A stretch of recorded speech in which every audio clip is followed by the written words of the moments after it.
No, let's make a melody. So today I'm going to do something a little different. I'm actually going to be trying to make a little bit of jazz music.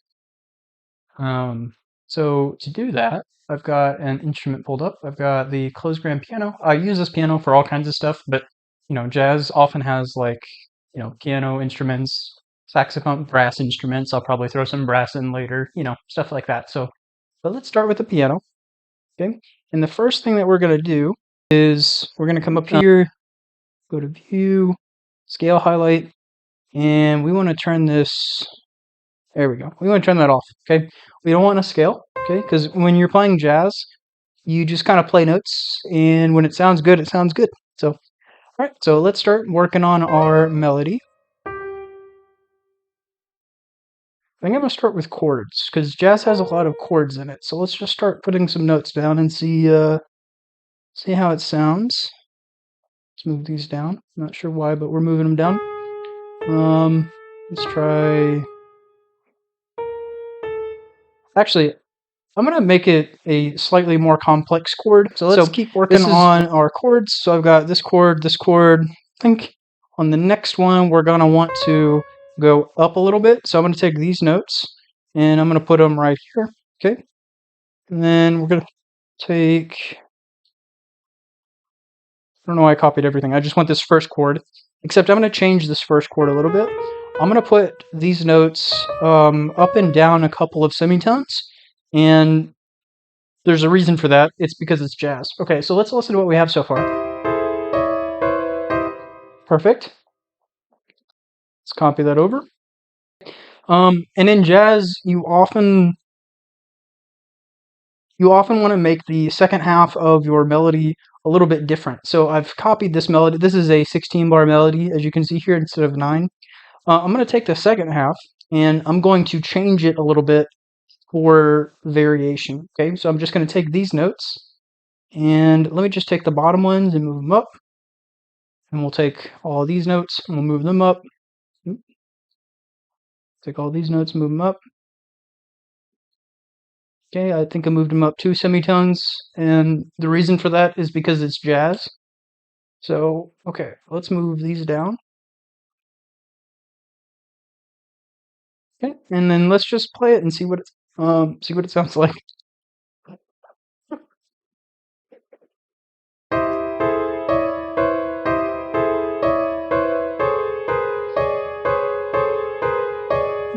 It sounds perfect.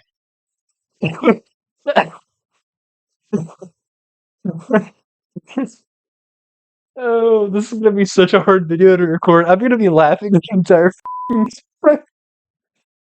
Let me try that again.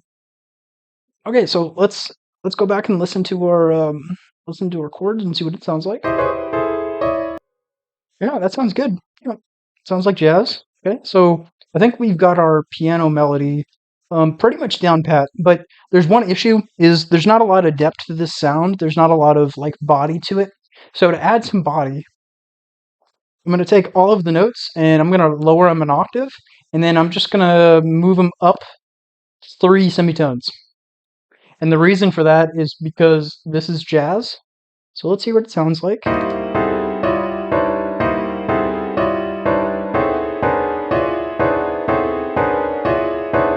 Perfect. Okay, that's exactly what we're looking for. So let's find another instrument. So, I did not mean to get that. In jazz, we have pianos oftentimes. We often also have wind instruments like horns. Let me see if I can find maybe some brass. Let's do brass staccato. That sounds perfect. Okay. So in jazz, we often want to take the notes that we have already played. So if you're creating a jazz counter melody, you're going to take the notes that you already played. You're going to copy and paste them to your other instrument. Okay. And then you're going to take the bottom half of the notes and you're just going to go up 3 semitones. So 1, 2, 3. And the reason why you want to do this is because it's jazz. So let's listen to it and see what it sounds like.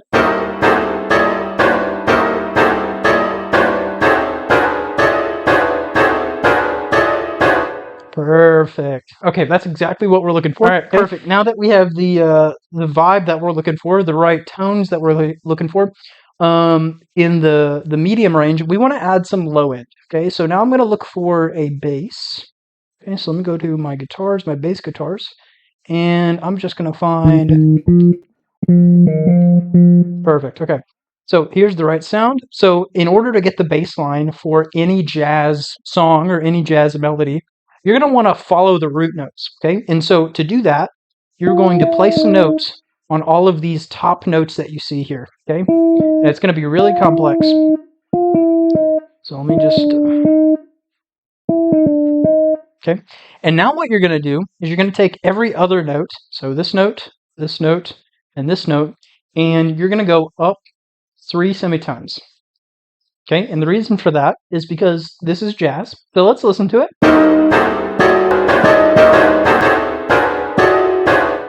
Perfect. Okay, now the only issue with this is it's kind of hard to hear the low end of this bass guitar because I have so many different sounds playing at once. So I'm going to increase the velocity of this bass guitar, and then we're going to come over here and we're going to EQ out some of the low end on these two instruments so that you can really hear this bass guitar. Okay, so we're going to take out some of this low end over here. And then instead of increasing some of the high end, we're going to increase just a tiny little bit of the medium range. Okay, just a tiny little bit. Okay, that's so bad. So now that we've put some EQ on both of these, okay, so on this one we've raised up a little bit of the medium range, and on this one when we've raised up some of the high range. Let's lower the volume of these just a little bit. And let's listen to it and see what it sounds like. Perfect. Okay. So I think the problem with this is we have too much high end. That's the problem. And too much low end. So let's take out that high end and that low end.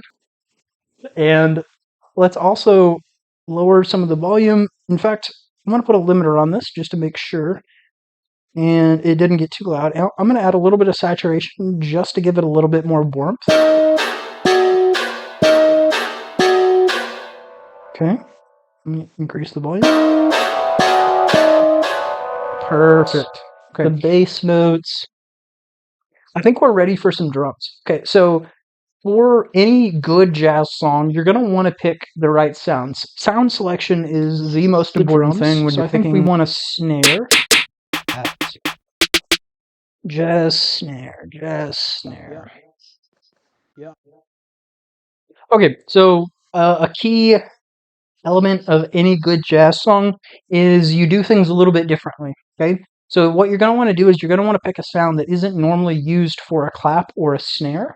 Okay, and in every single jazz song, you're going to take what would be a clap or a snare. Yeah. Okay, pick a sound that you want to use for it, and then in every jazz song, it goes on the 2 and the 4 on every single one of them. Don't look it up. That's exactly how all of them are, and we're just going to repeat that. Yeah. So let's play it from the beginning. Yeah. Perfect. Okay. Let's put a limiter on these guys as well, just to make sure everything sounds just right. And some saturation. Let's do both. Okay. This one doesn't sound warm enough. The wind staccato doesn't sound warm enough, so I'm going to take this saturation knob, and I'm just going to add a little bit of saturation to it. Yeah. Okay, perfect. All right, so we have our kick. Now, I'm sorry, not our kick. We have our clap or our snare. Now we need a kick. So again, in jazz, you want to do things different, okay? So you don't want what would normally be used as a kick sound. You want to pick something that's a little bit different. Okay, so I went through my sounds, and I found a sound that I think will work for a jazz kick. Okay, so jazz kick is always going to be on the downbeats. Okay, we also want to take this shift knob and turn it up just a little bit. Okay, so we're going to put on every downbeat we want to kick. So we want one on the 1, on the 2, on the 3, on the 4, and the 5. So I'm just going to copy and paste this for a kick. Okay, so this will be our kick pattern. Okay, so let's hear what everything sounds like together. Kick isn't quite loud enough, so I'm going to turn it up.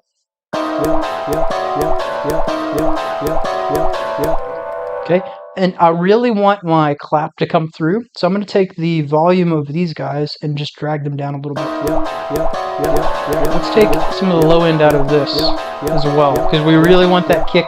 We want the kick to really shine through, so we need to take the low end out of this. Perfect. Okay, so one thing I'm noticing with this particular clap, this snare that I'm using, okay, it doesn't have enough crunch to it like most jazz snares do. So to get that jazz snare crunch, what we're going to do is we're going to come over here to the limiter and we're going to add a little bit of saturation, okay?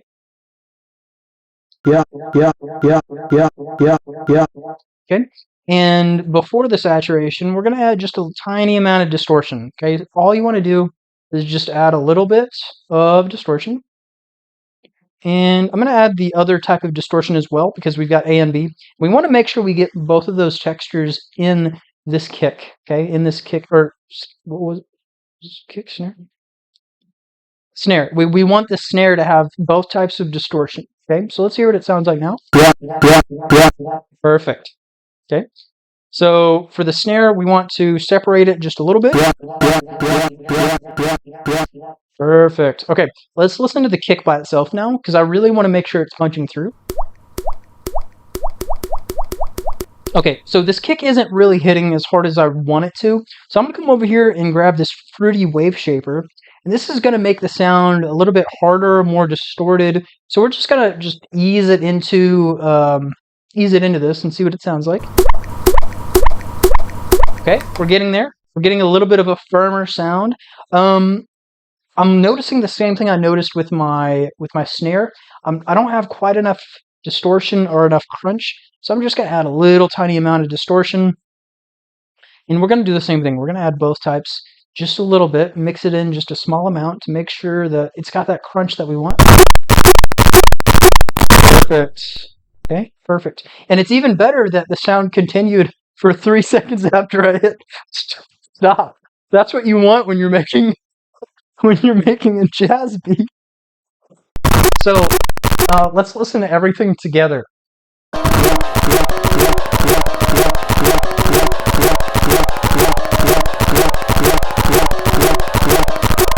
Exactly what we're looking for. Okay. So did you notice how 3 seconds after I hit pause, that the kick sound just kept playing? That's what you're looking for in a jazz. That's how you jazz really well. Okay. That's how you jazz good. Okay. So now we want to add a. We already have our bass guitar, but that isn't really filling out the sound like we want it to. So let's find an 808, because every good jazz song has an 808 in it. So let's find an 808. Let's go. This sounds good. Okay, so what we want to do is we want to take it and just add a little bit of gain to it. Okay, and we want to follow along with the root notes on the ghost notes. If you just look at the ghost notes, you can see where the root notes are supposed to be for this particular jazz song. Okay, so the root notes are right here. So here's one of the root notes. Okay, and then here's the other root note, and then here's another one, and then there's that one. Okay, so we're just going to copy these root notes over, but we have to remember that we changed the second half of this. We changed the second half of this melody. So we want to take these bass notes and we want to raise them up 3 semitones. And the reason for that is because it's jazz. So let's listen to it. Okay, so we have our melodic pieces. We have our 808. We have our bass guitar. Let's put the 808 in mono to make sure that we can really hear it. Because otherwise it'll be clashing with that bass guitar a little bit. So put this in mono, and to help out with this even more, we're going to take the bass guitar and we're going to separate it. Where's the bass guitar? This is, yeah, okay. So we're going to separate this. just to make sure it's easier to distinguish the bass guitar from the 808. So let's listen to it now, and you'll really be able to distinguish between the two sounds. Yeah, so you see how you can really hear the bass guitar compared to the 808? Like you can hear them like distinguished from one another, even though they're sometimes playing at the same time. You can still hear them, and that's the idea. Okay, so I think we have most of our pieces ready for the jazz beat. All I have to do now is arrange it. So I'm going to consolidate these, and well, before I consolidate them, I'm going to randomize the timings, the velocities, and all that stuff, and then I'm going to pitch everything up 3 semitones because it's jazz, and then we'll cut back to this and we'll see how it sounds. Okay, so I went through and I randomized the timings and the velocities. I also consolidated the melodic instruments. I've got the bass, not the bass, the drum pieces still in the pattern. And I've also got everything on the mixer channel, as you can see on here. And I went through and messed with these settings just to make sure that the levels are right, as well as a limiter, just to make sure everything is the right level. Yeah, we want to make sure that these levels aren't getting too high. So I want to pull this down just a little bit, okay? All right, so now that we've got basically everything set up, let's go ahead and listen to the jazz beats that we've produced.